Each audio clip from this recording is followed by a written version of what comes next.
Bismillahirrahmanirrahim. Assalamualaikum warahmatullahi wabarakatuh. Waalaikumsalam warahmatullahi wabarakatuh. Alhamdulillahirabbil alamin. Wassalatu wassalamu ala asyrafil anbiya'i wal mursalin wa ala alihi wa sahbihi ajma'in.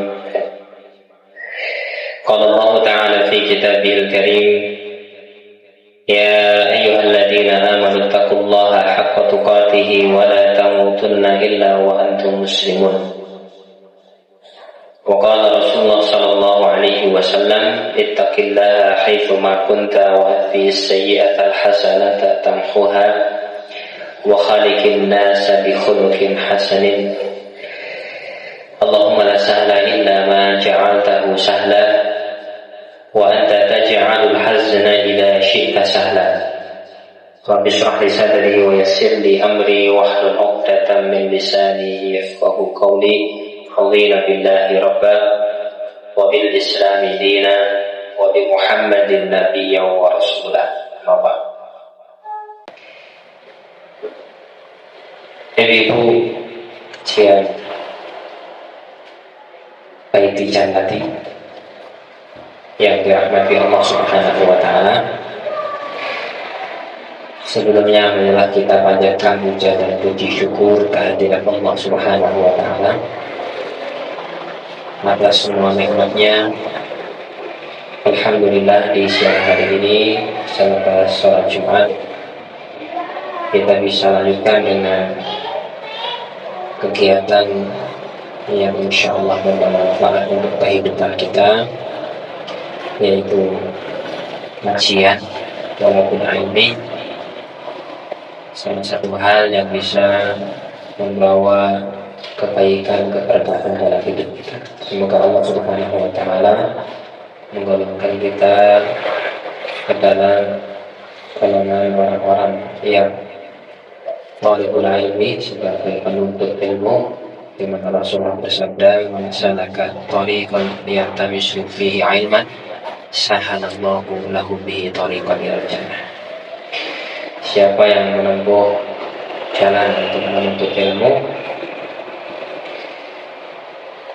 maka Allah Subhanahu wa ta'ala akan mudahkan baginya jalan menuju surga. Dalam riwayat yang lain, fahuwa fi sabilillahi hatta yarji', maka dia sedang berada di jalan Allah sampai dia pulang. Semoga Allah kita, berputarnya roda kita, jalan kita dari rumah kita menuju majelis ini dihitung sebagai amal saleh kita fisabilillah, dan dosa-dosa kita di akhirat. Allahumma amin. Salawat dan salam kita haturkan kepada Nabiullah Muhammad sallallahu alaihi wasallam, kepada keluarga, sahabat, tabi'in, tabi'ut tabi'in, serta siapa saja yang meniti sunnah beliau hingga yaumil qiyamah. Dan semoga kita digolongkan ke dalam zumrah umat Nabi Muhammad sallallahu alaihi wasallam, golongan umat Nabi Muhammad sallallahu alaihi wasallam yang besok akan mendapatkan syafaat di yaumil qiyamah. Amin. Ibu-ibu yang dirahmati Allah Subhanahu wa ta'ala, beberapa saat yang lalu, beberapa hari yang lalu, kita memasuki awal tahun Hijriah dengan bergantinya bulan Dzulhijjah, kemudian masuk ke bulan Muharram, bulan Dzulqa'dah, Dzulhijjah, Muharram dan Rajab adalah bulan haram, bulan yang disucikan Allah Subhanahu wa ta'ala. Jadi salah satunya tadi adalah bulan Muharram. Dan di bulan Muharram ini bulan yang mulia, sekaligus bulan yang mengawali tahun baru Hijriah. Semoga dengan tahun baru ini kita semuanya bisa merefresh kembali amal kita, perbuatan kita, program hidup kita, bukan hanya sekedar memasuki tahun baru, tapi tidak ada perubahan dalam kehidupan kita. Salah satu kenikmatan yang Allah berikan kepada kita adalah nikmat usia. Dan sampai sekarang ini kita masih diberi izin untuk menghirup nafas yang segar. Di tahun ini harapannya kita bisa mengisinya dengan yang lebih baik, yang lebih bermanfaat untuk kehidupan kita. Maka mari kita melakukan muhasabah, kita lakukan perenungan, introspeksi, kira-kira apa yang perlu kita tambahkan dalam amalan kita, apa yang perlu kita kurangi, kita tinggalkan dari kesalahan-kesalahan yang sudah kita lakukan di waktu yang lalu. Salah satu yang bisa kita renungkan adalah interaksi kita dengan Al-Quranul Karim yang menjadi sumber keberkahan dalam hidup kita, menjadi rujukan utama, pedoman, panduan utama dalam kita menjalani kehidupan. Maka muhasabah Al-Quran ini juga perlu untuk kita lakukan.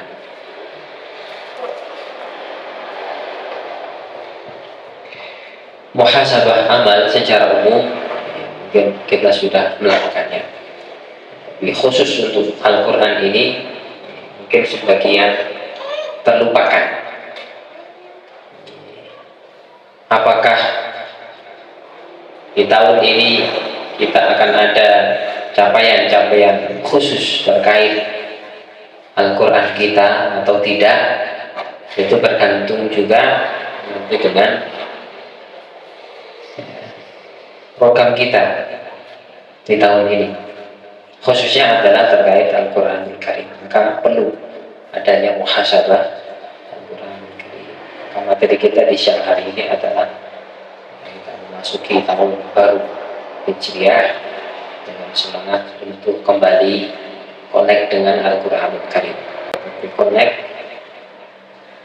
with Quran. Kenapa harus kita connect lagi? Sebenarnya connect itu kan terkadang nyambung, terkadang putus. Kita ini hubungan kita dengan Al-Quranul Karim itu ya kadang-kadang sok nyambung, kadang-kadang sok putus. Kalau pas lagi banyak kesibukan itu terkadang kita lupa baca Quran, lupa tadabbur Quran, tidak menyempatkan diri untuk mengikuti majelis Al-Quran, majelis tafsir Al-Quran gitu ya. Apakah itu karena kesibukan kita yang tadi semakin hari semakin banyak kesibukan, atau memang kita sebenarnya Allah berikan kepada kita waktu luang tapi kita tidak gunakan untuk itu? Maka perlu lagi kita itu connectkan lagi, kita sambungkan lagi, karena manusia itu tempatnya salah dan lupa. Saya merasa dulu ketika menghafal Al-Quran, lulus SMA, kemudian masuk pesantren 2 tahun menghafal Al-Quran, setelah itu melanjutkan kuliah.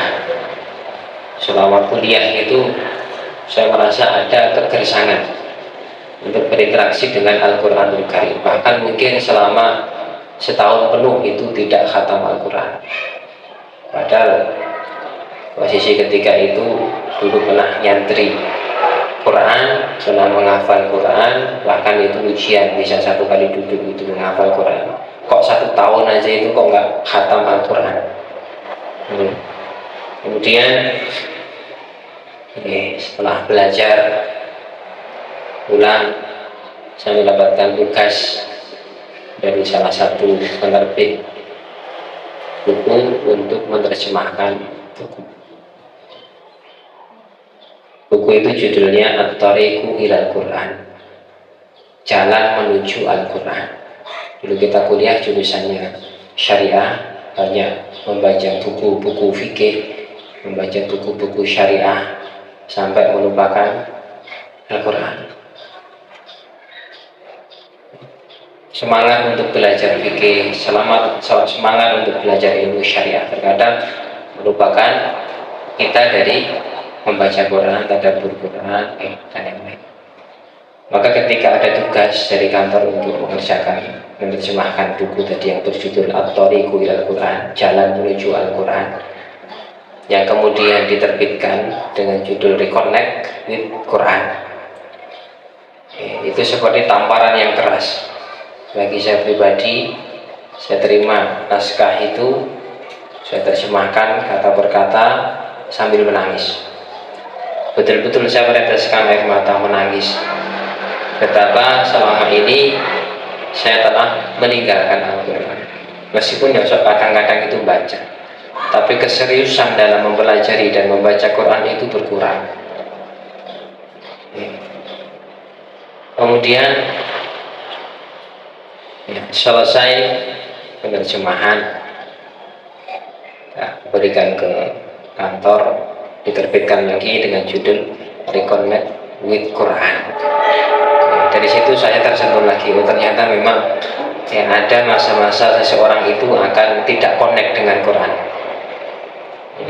Tidak connect itu dia seperti meninggalkan Quran. Apakah meninggalkan bacaannya, meninggalkan manfaat Qurannya dalam kehidupan, meninggalkan tadabburnya, meninggalkan kajiannya. Pokoknya ya, dia sedikit interaksinya dengan Quran. Ada orang berpikiran mungkin Allah ya paling isine kaya ngono, sementing kan diamalke kan gitu, ada gitu. Padahal banyak sekali ilmu yang berikan dalam Al-Quranul Karim yang belum kita ketahui. Maka ada di antara para ulama pendahulu kita itu membaca satu ayat berulang kali, diulang-ulang terus. Setiap pengulangan itu akan mendapatkan ilmu yang baru, Semakin banyak diulang, semakin bertambah ilmu dan pemahamannya terhadap ayat. Itulah kenapa pentingnya kita ini reconnect lagi, konekkan lagi dengan Quran. Apakah connect, apa yang tidak connect dikonekkan, atau yang sudah nyambung tapi nyambungnya itu nyambungnya enggak kuat. Maka kalau lampu itu nyalanya redup, maka perlu penguatan lagi. Kalau sudah menyambung maka di istiqomahi dan dikeluarkan. Jadi itu yang dirahmati Allah Subhanahu wa Ta'ala. Kinten-kinten ibu-ibu sudah istiqomah belum tilawatul Quran? Sudah belum? Kalau sudah sehari berapa? Yang kedua, kalau sudah tilawah sudah belum mentadabburi Al-Quran, membaca artinya dengan tadabbur. Saya yakin kalau khatam Quran paling tidak setahun sekali khatam, itu pas Ramadan. Tapi untuk khatam terjemahan Quran itu belum tentu. Khatam terjemahan Quran itu seumur hidup sekali belum tentu. Inilah kekurangan kita. Semangat kita ini tidak seperti semangat para pendahulu kita. Padahal maju dan tidaknya umat ini bergantung kepada hubungan kita dengan Quran. Innallaha yarfa'u bihadzal kitabi aqwaman wa yad'u bihi akharin. Sesungguhnya Allah akan mengangkat umat ini dengan Al-Quran dan juga akan merendahkannya itu juga dengan Al-Quran ketika meninggalkan Al-Quran. Seperti riwayat Umar bin Khattab radhiyallahu anhu. Umat ini besar dengan Quran dan umat ini akan kerdil, kecil ketika meninggalkan Quran. Kita lihat sahabat dulu yang secara mungkin kemajuan teknologi, kemajuan secara ilmu dan yang itu di Mekah dan Madinah itu kurang, kalah dengan peradaban Persia, kalah dengan peradaban Romawi. Tapi semangat interaksinya dengan Quran itu bisa mengubah mental kepribadian para sahabat itu menjadi jiwa-jiwa yang memiliki mental pejuang, mental pemenang. Maka dengan itu Di zaman Umar bin Khattab, Islam itu bisa menguasai sepertiga dunia.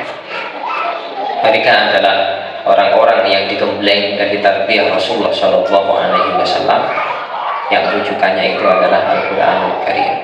Sebelum munculnya kitab-kitab hadis, sebelum munculnya kitab-kitab fikih, kitab tafsir, Al-Quran dengan Rasulullah Shallallahu Alaihi Wasallam yang menghasilkan pribadi-pribadi yang istimewa. Itu pun yang dirahmati Allah Subhanahu Wa Taala. Sekarang bagaimana bentuk kita ini mereconnect lagi dengan Quran? Bentuk connect lagi dengan Quran itu seperti apa? Para ulama menyebutkan di antaranya adalah disebutkan dalam buku yang berjudul buku tentang tadabbur Quran.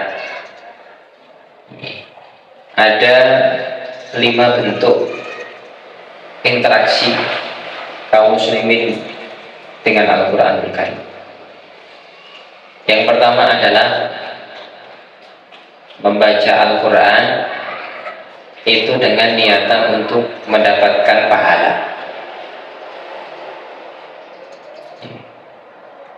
Membaca Quran tapi niatnya ya cuma itu saja, mendapatkan pahala. Dan inilah yang kebanyakan dilakukan oleh kaum muslimin. Akan semakin kentara lagi ketika bulan Ramadan, berlomba-lomba untuk menghatamkan Quran. Hitung-hitungannya itu 1 huruf itu dibalas dengan 1 kebaikan, 1 dikalikan 10. Bagi 1 huruf mendapatkan 10 kebaikan.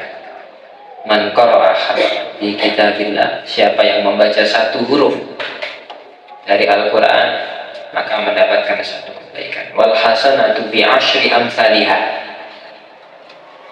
1 kebaikan itu akan dilipat gandakan menjadi 10. Dari 1 jadi 10. Dari 1 huruf itu mendapatkan 10 kebaikan.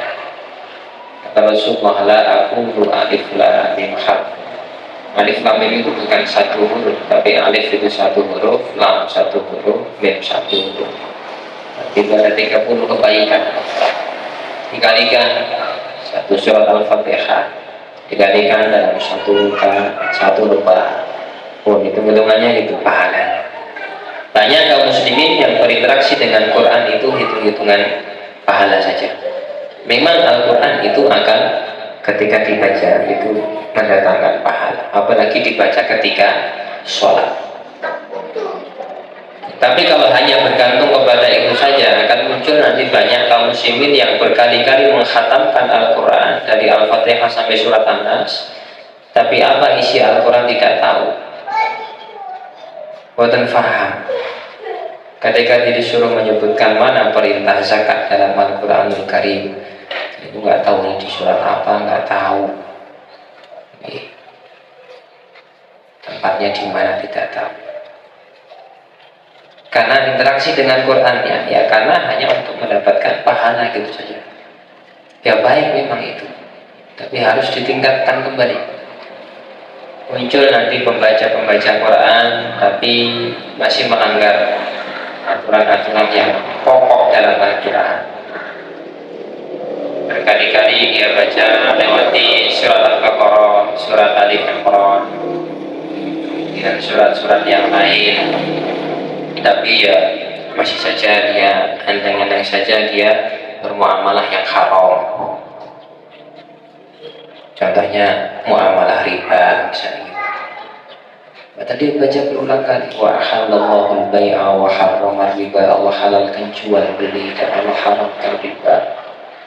Yamhaqullahu riba wa yurbis sadaqah, Allah itu akan musnahkan riba, Allah kembangkan sedekah.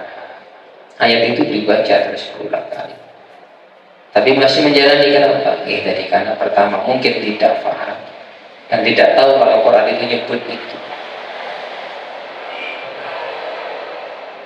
Itu baru 1 kasus. Nanti akan kita bahas di akhir insyaallah terapannya. 1 kasus. Apalagi ya, dalam masalah-masalah yang lebih besar dari itu. Masalah keimanan, kekufuran, kemunafikan. tidak memahami apa itu kemunafikan. Padahal itu di awal Al-Baqarah disebutkan pembagian manusia itu menjadi 3. Orang itu apakah beriman, yang kedua orang kafir, yang ketiga orang munafik. Bagaimana sifat-sifat orang munafik supaya kita bisa menjauhi sifat-sifat kemunafikan? Itu Al-Quran. Al-Quran itu adalah inti kaidah dalam kehidupan. Dalam hal apapun itu ada kaidahnya, ada rumusnya.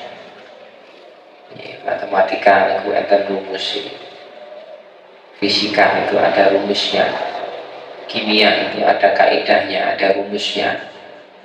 Dalam ilmu apa saja, setiap bidang ilmu itu ada rumusnya. Dalam kedokteran ada rumus, wajib obat dan lain-lain.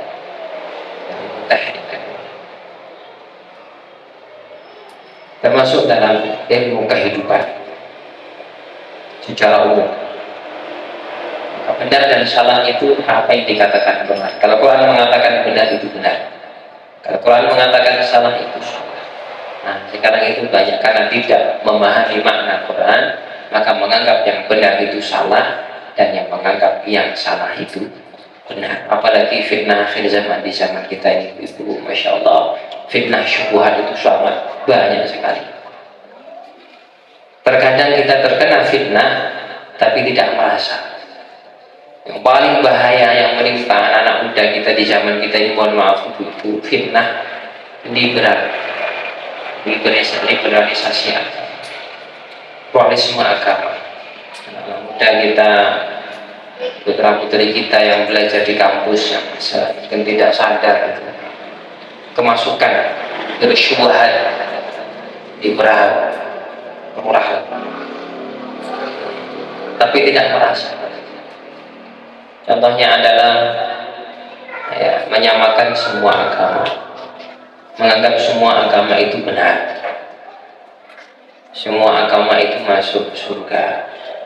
Ini kan yang lagi viral itu kan ada mama kufron gitu deh, ada yang apa itu viral gitu yang difatwakan, apa yang dikritis oleh beberapa tokoh. Ini salah satunya adalah Ketua MUI dan beberapa ulama di Jawa Barat, bahwa akidahnya, keyakinannya itu menyimpang.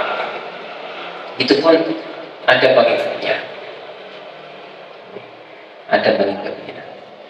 Coba kalau dia baca Quran, memahami makna Quran, beberapa ayat, inna dina indallahi al-Islam, kemudian dia baca ayat wa may yabtaghi ghairal islami dinan falan yuqbala minhu wa huwa fil akhirati minal khasirin. Dia baca Quran misalnya, lam yakunil ladina kafaru min ahlil kitabi wal musyrikina munfakina hatta ta'tiyahumul bayyinah, sampai pada ayat innal ladina kafaru min ahlil kitabi wal musyrikina fi nari jahannam khalidina fiha ulaika hum syarrul bariyah. Maka keyakinan seperti itu tidak akan masuk. Ini tadi, membaca Al-Quran dengan niatan mendapatkan pahala, itu adalah niat yang agung, yang besar. Tapi harus ditambah lagi. Ada yang membaca Quran dengan niatan untuk bermunajat kepada Allah. Dia baca dalam sholatnya, dia baca tilawatul Quran di malam hari, dia merasa sedang berinteraksi dengan Allah Subhanahu wa Ta'ala. Berinteraksi dengan Allah itu bukan dengan joget-joget, dengan goyang-goyang, membaca ini, membaca itu, bukan. Berinteraksi dengan Allah dengan kalamullah, dengan firman Allah. Dia baca surat Al-Baqarah di malam hari, niat bermunajat kepada Allah. Selepas sholat subuh di rumah, buka Quran, baca Quran 5 menit, 10 menit, diniatkan pertama dapat pahala, diniatkan kedua kita berinteraksi dengan Allah. Interaksi ini ngobrol, dia seolah-olah sedang berbicara dengan Allah Subhanahu wa Ta'ala, seolah-olah sedang mendengarkan firman Allah Subhanahu wa Ta'ala. Maka kalau ada ayat yang berbunyi tentang surga, dia akan baca, ya Allah, inni as'alukal jannah, ya Allah, aku mohon kepadamu surga.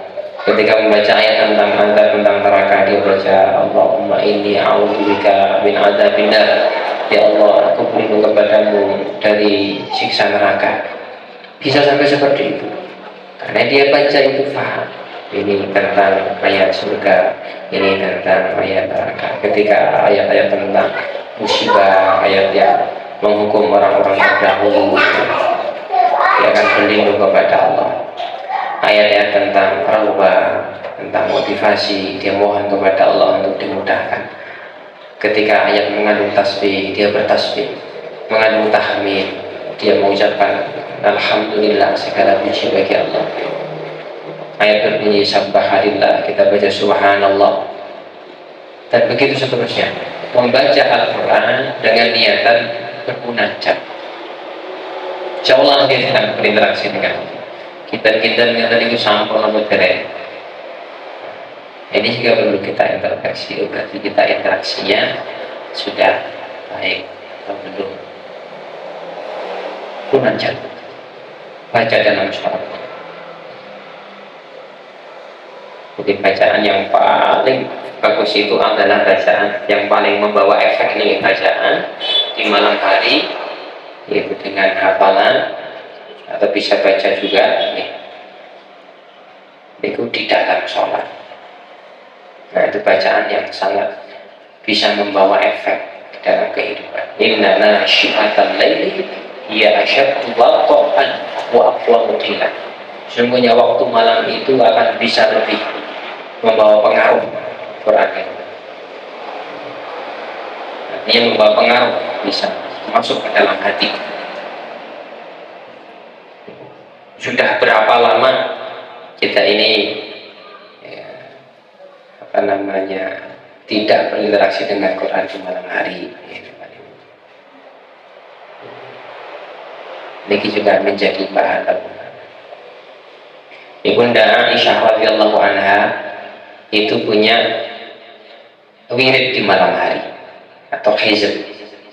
Hizb atau wirid itu bacaan yang selalu dibaca di malam hari. Wirid atau hizb itu bisa jadi surat-surat tertentu, dia baca surat ini, sebelum itu harus baca surat ini, atau setelah sholat, atau pokoknya di malam hari itu antara dia maghrib sampai subuh ada waktu untuk membaca wiridnya, bacaan khususnya yang tidak pernah ditinggalkan. Bisa jadi wirid itu berupa juz atau jumlah, bisa surat tertentu, bisa jumlah atau kadar tertentu.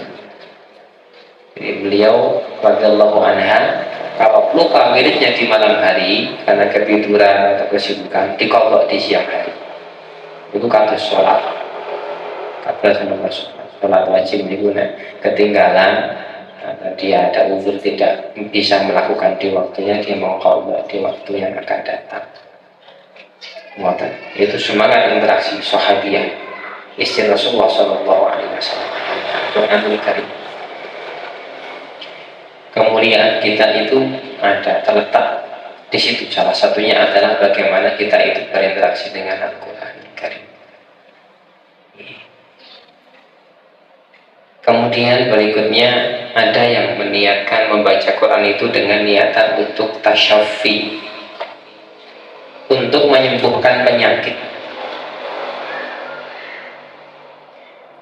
Membaca Quran dengan niat dapat pahala sudah. Baca Quran dengan niat untuk bermunajat, berinteraksi dengan Allah sudah. Kemudian kita hadirkan lagi baca Quran dengan niatan untuk menyembuhkan penyakit-penyakit. Utamanya adalah penyakit-penyakit hati. Karena penyakit hati itu lebih berbahaya dari penyakit jasad. Penyakit-penyakit iri, penyakit dengki, hasad, sombong, bakhil, itu semua itu bisa disembuhkan dengan tilawatul Quran.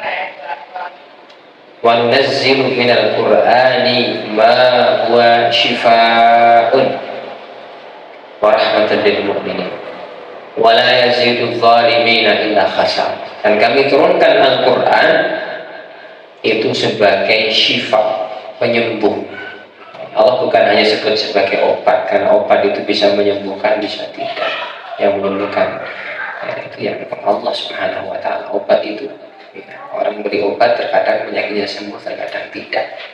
Tapi Quran itu sebagai syifa. Syifa itu penyembuh. Berarti sebenarnya Quran itu bisa menyembuhkan penyakit-penyakit.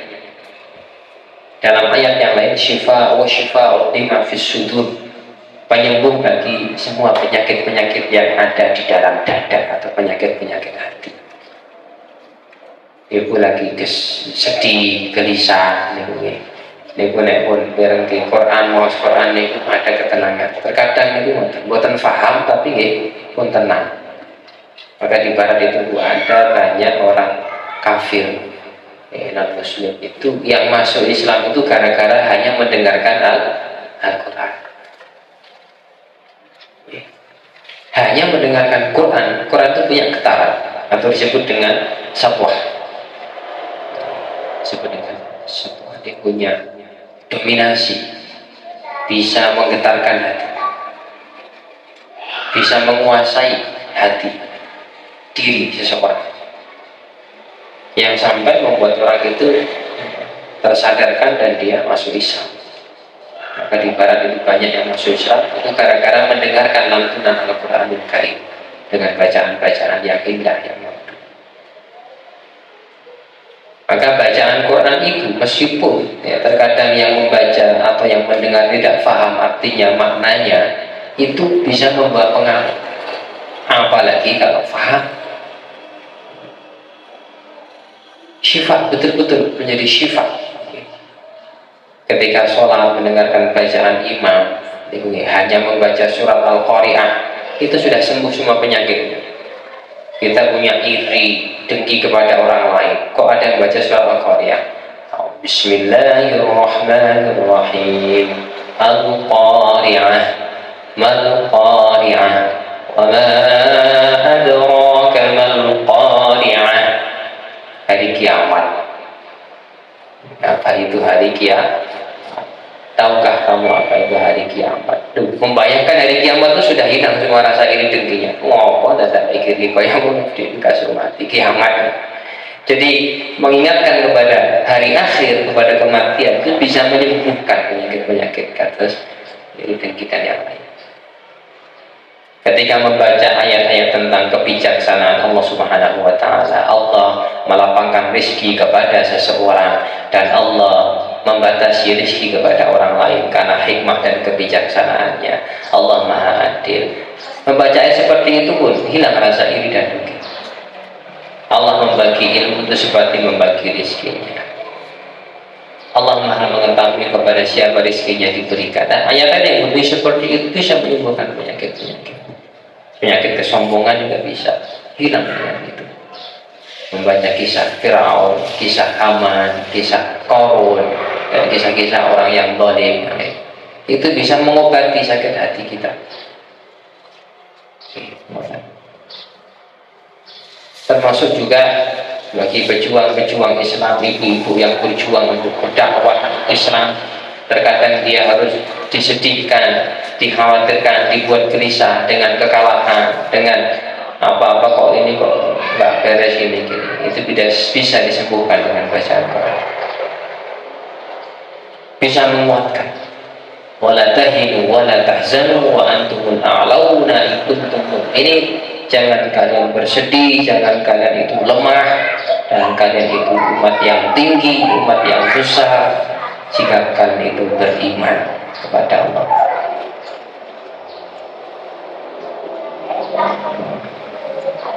Bahkan Quran itu bisa menyembuhkan penyakit-penyakit yang sifatnya bukan penyakit hati. Penyakit jasad itu pun bisa disembuhkan dengan Al-Quran. Meskipun tidak secara langsung, ada juga yang mungkin secara langsung. Maka ada terapi-terapi dengan Al-Quranul Karim. Ada air yang dibacakan Al-Quranul Karim sebagai ruqyah. Ada orang yang kesurupan dibacakan Al-Quranul Karim, jinnya langsung mabur. Ini tak.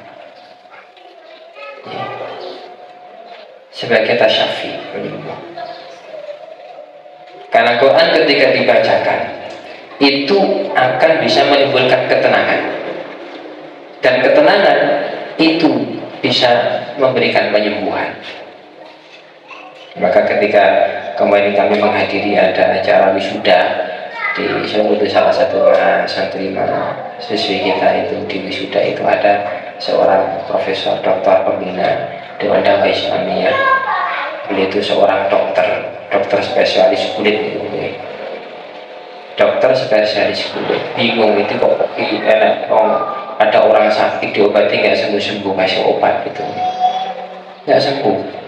Ternyata ada penyakit kulit itu disebabkan karena pikiran. Jadi karena pikiran yang nggak tenang, gelisah, mikirkan ini itu, akhirnya muncul penyakit kulit, gatal-gatal dan yang lain.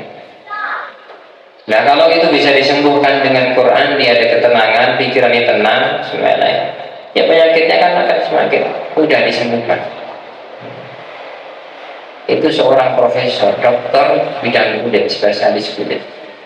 Bila sebutkan seorang dai itu harus mempunyai 3 pola yang baik.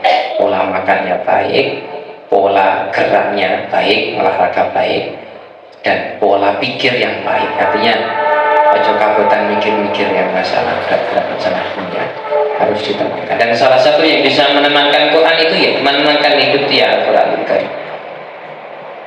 Ala bidzikrillahi tatma'innul qulub. Dengan mengingat Allah Subhanahu wa taala hati menjadi tenang. Afdalul dzikri qiraatul Quran, dan sebaik-baik mengingat Allah itu dengan tilawatul Quran. Maka coba kita perhatikan. Tadi dokter tadi cerita pernah ada penelitian di pesantren Al-Quranul Karim. Sel-sel tubuh itu diperiksa, diteliti sebelum anak-anak ini membaca Quran dalam sholat tahajud dan setelah membaca Quran dalam sholat tahajud. Ternyata beda. Sel-sel yang bergerak dalam tubuh itu semakin bersemangat gitu, energik gitu ya. Itu setelah membaca Quran tahajud di malam hari itu.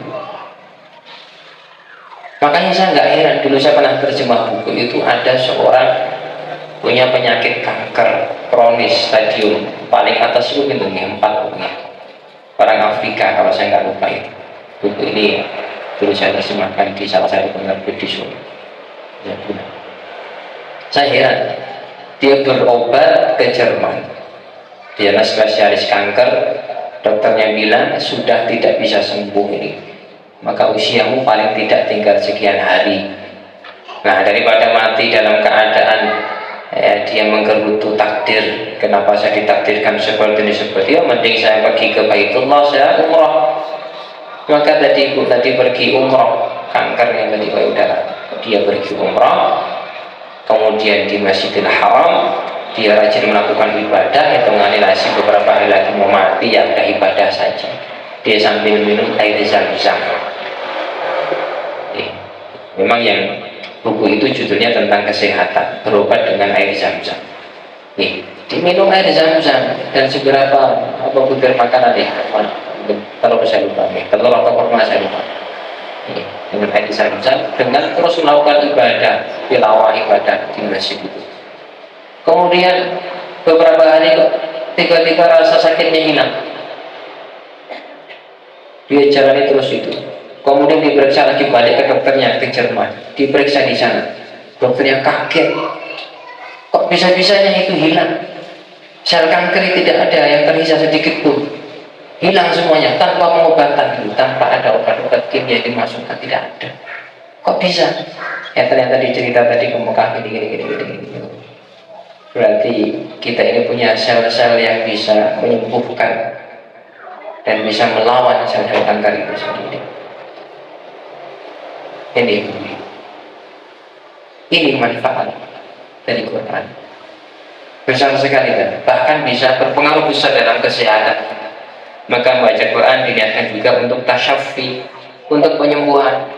Hitung kira-kira mungkin jini apa ya, aku jini indek kompen nanti kan tadi ada di telinga, akhirnya kita kalau dengar Quran nggak enak, atau jin ini udah kemudian di penglihatan kita, di mata kita, kalau baca Quran cepat ngantuk ya, atau di gigi kita, nek mau Quran kok untungnya senut-senut nih.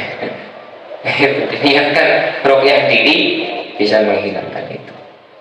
Kalau di tubuh kita bisa ruqyah dengan bacaan Al-Fatihah, kita bacakan dalam air, kita minum. Ya, bismillah, baca Al-Fatihah dengan niatan tasyaffi Quran untuk penyembuhan. Baca Al-Fatihah, bacakan di air gelas, minum, bacakan. Saya pernah ada teman itu di pesantren dulu, malam hari bingung, malam tengah malam kok membangunkan saya, kaget apa dia teriak-teriak ulang itu, kupingku nggak ya, ulang bingung ini gimana, terus bingung daripada bingung bawa kemana, ambil air aja 1 gelas, bacakan Fatihah ini losok kira kupingnya itu, sembuh bu, ternyata apa? Ya, ternyata itu kemasukan kayak hewan wawung nih, tapi yang kecil nih, ngosok sakitnya ngosok nih, keluar wawungnya itu. Nah itu ya kita dulu ya pokoknya yakin aja Al-Fatihah bacakan, ternyata ya jadi solusi, bisa mengusir wawung ya, bisa keluar dari telinga. 1 gelas sok kita kuping itu kan. Ya, nah ini tuh ya. Bisa saya meskipun nggak masuk akal juga, itu berawal dari yakin.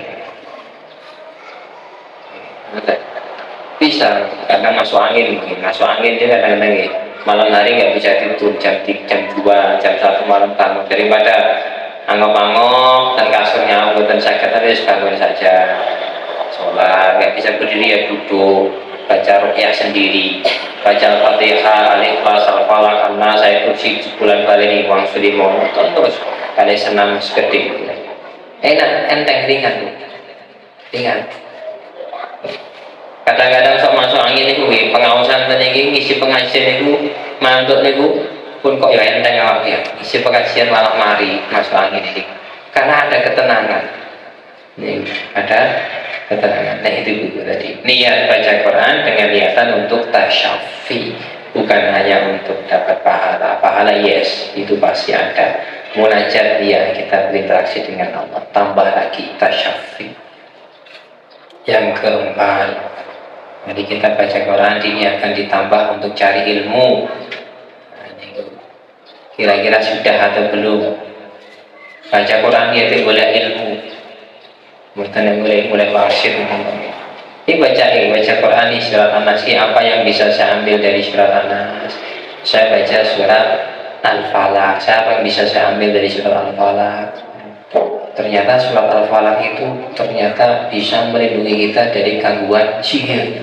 Wah, yang menurut tak wajib sore pagi.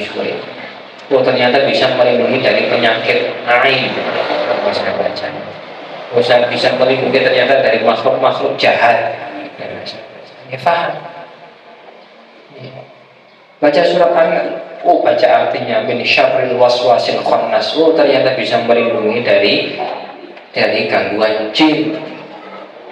Maka 2 surat itu disebut dengan muawwidzatain, surat perlindungan. Tidak usah cari perlindungan yang lain, pasang susuk, nganggo kalung, nganggo gelang, nganggo napa pelangkat dan yang lain, nganggo akik, nggak bisa. Pagi sore baca surat Al-Falaq, baca surat An-Nas. Untuk surat muawwidzatain perlindungan, karena paham maknanya. Mantap semua jadi kul a'udzu birabbil falaq. Mantap karena paham artinya. Ternyata banyak manfaatnya besar. Tahu, seorang mengamalkan karena tahu. Rumahku kok banyak jin. Surat Al-Baqarah itu bisa mengusir jin. Nah, tahu aja ke Baqarah terus jin mulai kakek. Kata Rasulullah, rumah yang dibacakan surat Al-Baqarah itu akan terbebas dari jin. Kebalikannya, rumah yang tidak pernah dibacakan Quran itu seperti kuburan, rongga, mulut, tenggorokan kita ini yang tidak ada hafalan Quran di situ, itu ya seperti rumah yang kosong. Karena cara baca Quran, ilmu ini, masya Allah ibu-ibu, ilmu yang Allah sematkan dalam Quranul Karim itu banyak sekali. Makanya ada seorang ulama yang mengatakan al-hayatul tahta bilalil Quran, ini hidup di bawah Quran itu, naungan Quran itu sangat nikmat. Nikmatun la ya'rifuha illa man dzaqaha, kenikmatan yang tidak bisa dirasakan kecuali orang yang memang merasakan, dia mencoba untuk merasakan. Ilmu dalam Quran itu selanjutnya untuk dipraktekkan itu ditatbik. Saya menghafal ayat wa may yattaqillaha yaj'al lahu makhraja, siapa yang bertakwa kepada Allah, Allah berikan jalan keluar. Itu saya hafal dulu semenjak SMA kelas 2. Saya SMA kelas 2 dulu hafal Quran itu baru belum genap 3 juz. Juz 30, juz 29, juz 28. Nah, itu di surat At-Tolak itu sudah hafal itu ketika itu. Tapi subhanallah, ilmu yang kita pelajari itu sampai sekarang itu ya, selalu bagaimana berusaha kita terapkan, praktekkan itu. Dengan berjalannya waktu semakin hari semakin bertambah pemahaman kita. Karena pemahaman terhadap teks-teks Al-Quran itu ya dengan pengamalan, dengan praktek. Ternyata gini itu sudah menjadi formula dalam suatu amal. Formula kalau mau ini, formula kalau untuk ini, untuk masalah ini. Itu ayatnya ya cuma satu. Wa man yattaqillaha yaj'al lahu makhraja. Siapa yang bertakwa kepada Allah, Allah berikan jalan keluar. Masalah itu setiap hari ada, dan setiap masalah kita dihadapkan dengan 2 jalan, jalan yang benar atau jalan yang salah. Fa'alhamaha fujuraha wa taqwaha, Allah berikan jalan yang takwa atau jalan fujur. Ini benar. Kalau kita mengambil jalan takwa, maka Allah akan mudahkan, Allah akan bantu. Tapi kalau kita mengambil jalan fujur, jalan yang dosa, jalan yang diharamkan, maka ditinggalkan oleh Allah. Maka tadi yaj'al lahu makhraja, siapa yang bertakwa itu berarti mengambil dalam setiap langkahnya, dalam setiap masalahnya itu mengambil jalan takwa untuk menghadapi masalah keuangan, jalan takwa untuk mendapatkan kendaraan, jalan takwa untuk mencari jodoh, jalan takwa untuk dalam kasus melahirkan, jalan takwa dalam banyak. Karena setiap hari kita ada masalah, ada jalan fujurnya, ada jalan takwanya. Kita ambil jalan takwa, wa may yattaqillaha yaj'al lahu makhraja, Allah berikan jalan keluar. Nggak boleh wayah-wayah ngeten iki. Wayah bayaran, nopo-nopo bayar daftar ulang, wayah nopo beli kata. Kebutuhan banyak. Pokoknya bar Ramadan, bar Lebaran, Idul Fitri, disambung Idul Adha, itu biasanya kata-kata ini pono-pono ini sepi. Terus ini hati sepi. Tetap bertahan di atas ketakwaan. Tetap mengambil jalan-jalan yang benar. Jangan karena kita ini diuji Allah. وَلَنَبْلُوَنَّكُمْ بِشَيْءٍ مِنَ الْخَوْفِ وَالْجُوعِ وَنَقْصٍ مِنَ الْأَمْوَالِ وَالْأَنْفُسِ وَالثَّمَرَاتِ. Sungguh kami akan uji kalian adanya kekurangan dalam harta, kekurangan dalam jiwa. Ada orang yang dipanggil Allah Subhanahu wa taala yang kita cintai, kekurangan dalam kesehatan, kekurangan dalam rezeki, kekurangan dalam buah-buahan. Kata Allah, wa basyiris sabirin, maka berilah kabar gembira kepada orang-orang yang bersabar. Itu bersabar, tetap bertahan di atas jalan takwa. Allah akan berikan jalan keluar, iya. Kapan itu ya terserah Allah. Yang penting kita bersabar menempuh jalan itu. Tapi ada orang yang dengan alasan diuji oleh Allah tadi ada kekurangan ini, kurang itu, akhirnya dia ambil jalan sendiri. Dia nggak perhatikan apakah ini dibolehkan atau tidak, yang penting masalah selesai. Dia ambil jalan yang haram. Wah, saat ini jalan haram itu kata. Ada orang yang mengambil jalan mencuri, ada yang mengambil jalan merampok, ada yang mengambil jalan mencopet, ada mengambil jalan menipu, korupsi, ada mengambil jalan riba. Sebenarnya sekolah kewain BPKB ini orang bohong, pinjaman yang haram. Dia tidak mengambil jalan takut, mengambil jalan pintas, dipikir sendiri. Padahal itu tidak dibolehkan sama Allah. Jangan ambil jalan itu, nggak apa-apa sambil jalan ini. Kira-kira ditolong Allah atau tidak? Kira-kira Allah dekat atau jauh? Tinggalkan. Makanya orang yang pegang riba itu kan, kalau sebutkan itu ya, jalannya seperti jalannya orang yang sedang mampu, sempoyongan, karena dia pikul sendiri, tanggung sendiri itu. Tapi orang yang tetap bertahan dalam jalan takwa, meskipun terkadang itu harus berurusan dengan manusia, berurusan dengan orang-orang, dia sampaikan apa adanya, karena memang ini saya belum mampu, saya tidak mungkin mengambil jalan yang diharamkan, mohon keringanan, mohon dilonggarkan. Dia berusaha, dia kejar, dia maksimalkan, Allah berikan jalan keluar, pertolongan. Bisa jadi dimaafkan, bisa jadi diberi kelonggaran, bisa jadi diberikan jalan kelonggaran rezeki, dan begitu. Dan itulah yang selalu kita alami. Betul-betul ayat Allah, wa may yattaqillaha yaj'al lahu makhraja, itu betul-betul itu kuat sekali pengaruhnya dalam kehidupan kita. Satu ayat itu. Jadi membaca Quran dengan niatan untuk mendapatkan ilmu, sekaligus ya bagaimana berusaha untuk bagaimana sedikit kita amalkan, kita praktekkan, kita terapkan. Jangan sampai konahnya terus itu kita baca menempel dalam kertas, sembarangan kertas, tapi tidak menempel dalam otak kita, tidak menempel dalam hati kita.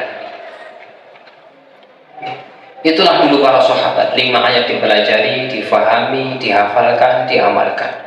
Besok 5 ayat lagi belajar kepada Rasulullah, difahami, dihafalkan, dihayati, diilmui, diamalkan. Besok belajar lagi 10 ayat, nonton terus. Itu interaksi para sahabat dengan Al-Quranul Karim, membaca, iya, menghafalkan, iya, memahami, iya, mengamalkan, apalagi.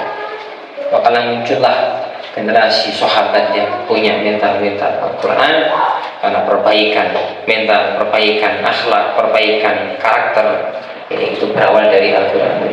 Ada para pendahulu kita itu menanamkan Al-Quran kepada anak-anak dari semenjak kecil. Seorang ibu punya anak kembar. Jadi kalau malam hari, kalau sudah hafal Quran semuanya digilir, ibunya sepertiga, anak satunya sepertiga, yang satu sepertiga. Ketika itu sudah meninggal, dibagi dua anak kembar tadi baca Quran semalaman. Ketika yang satunya meninggal, dia baca sendiri semalam. Tarbiyah Quran dari semenjak kecil, dia tanamkan itu Quran. Imam Nawawi rahimahullah ta'ala dari kecil itu lebih suka untuk interaksi dengan Quran. Saat teman-temannya bermain, dia tidak tertarik dengan permainan itu. Dia suka baca Quran. Berdagang dengan bapaknya di pasar juga dia lebih suka untuk interaksi dengan Quran. Sampai ketika dewasa, dia menjadi ulama yang besar, yang kita muliakan, kita hargai, kita akui ilmunya. Karena kecintaan terhadap Al-Quran sudah ditanamkan dari semenjak dini. Anak itu tidak mengenal Quran di usia terlambat. Anak tidak mengenal Quran di usia yang terlambat, tidak. Dari kecil sudah mencintai Quran, karena ibunya mencintai Quran, ayahnya mencintai Quran. Selalu motivasi anak, nak Quran, nak baca Quran ya. Bismillah baca Quran ya, habis subuh baca Quran, murojaah Quran ya. Perhatiannya besar, karena ada kelebihan diberi reward. Ya. Semoga ibu yang dirahmati Allah Subhanahu Wa Taala, kita kembali connect lagi dengan Quran. Sampai kapan? Sampai kita mendapati diri kita ini sampai pada derajat manzilah tadabbur Quran. Jadi ada manzilah, ada tingkatan seseorang itu sampai pada tingkatan manzilah tadabbur. Kapan itu manzilah tadabbur itu? Manzilah tadabbur itu adalah ketika seseorang membaca Quran itu, dia langsung faham dan dia langsung bisa terapkan Quran itu untuk menghadapi fitnah-fitnah kehidupan yang ada apalagi di akhir zaman. Dia paham itu Quran, kemudian apa terapannya dalam kehidupan, untuk menghadapi berbagai permasalahan hidupnya itu sudah sampai pada tahapan tadabbur. Itu tahapan tertinggi seseorang berinteraksi dengan Quran. Di awal mungkin baru masuk Islam, baru bisa baca Quran, yang bisanya ngaji, mau Quran, pokoknya lancar baca Quran, udah seneng. Apa sampai tua mau gitu terus kan enggak, masuk penting hatam. Ada naik lagi dia niat bermunajat, ada naik lagi dia niat untuk tasyafi, menyembuhkan penyakit, ada niat lagi dia mendapatkan ilmu dari Quran, ada niat lagi dia bisa ya tadi sampai tahapan tadabbur tadi. Karena saking seringnya, saking ngelotoknya hukum-hukum dalam Quran itu sampai dia dengan ringan, dengan mudah. Ketika ada masalah, oh ini ayatnya. Ketika ada masalah, oh ini di tempatnya di surat ini. Ya, tidak harus hafal selafadznya, tapi dia hafal di mana tempatnya, dia hafal di mana hukum itu disebutkan. Maka tadi ibu yang dirahmati Allah Subhanahu Wa Taala, semoga yang kita sampaikan, kita pelajari di siang hari ini bermanfaat, khususnya bagi saya pribadi, bisa motivasi, menambah semangat untuk lebih interaksi lagi dengan Quran, dan umumnya kepada ibu-ibu semuanya, meskipun ibu-ibu saya yakin sudah punya tanggung jawab yang besar, tugas kerjaan yang banyak di rumah, tapi jangan sampai kemuliaan Quran itu terlewatkan dari kita. Kemuliaan Quran itu terlewatkan dari kita, dari keluarga kita. Ini salah satu hal terbesar yang bisa memberikan pengaruh besar untuk anak-anak kita nih. Di antaranya adalah interaksi ibunya dengan Quran. Interaksi ibunya, anak akan melihat itu, kita akan mudah juga cinta dengan Al-Quran. Kita akan melihat ibu Mas Naja itu ya, yang dipanggil Allah Subhanahu Wa Taala, yang kata itu dilahirkan itu untuk membesarkan seorang anak sampai menjadi ahli Quran. Setelah itu dipanggil Allah Subhanahu Wa Taala, anak yang dalam keadaan seperti itu bisa sampai menghafal Quran dengan hafal lancar, ya. Menjadi ahli Quran itu orang terbesarnya adalah Quran dari seorang itu. Mudah-mudahan Allah berikan kemudahan, Allah berikan keberkahan untuk kita semuanya. Maka tadi ibu biasanya ada pertanyaan atau tidak? Kalau tidak, kita cukupkan saja. Kita tutup dengan baca adalah Alhamdulillahirabbil alamin. Subhanallah wa bihamdihi, asyhadu an la ilaha illa anta, astaghfiruka